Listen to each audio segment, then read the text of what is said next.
ধন, সম্পদ, ঐশ্বর্য। মানুষ হয় নিজের সৌভাগ্যের দ্বারা এগুলো লাভ করে থাকেন বা কর্মের দ্বারা। সৌভাগ্য আসলে কি? গ্রহের দশা, যা প্রত্যেক মুহূর্তে বদলাতে থাকে।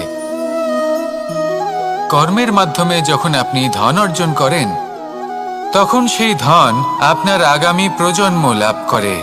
সেটা হয় সে ভোগ করে বা তার জন্য তার ভোগান্তি হয়। আর এটা নির্ভর করছে আপনার কর্মের ওপরে।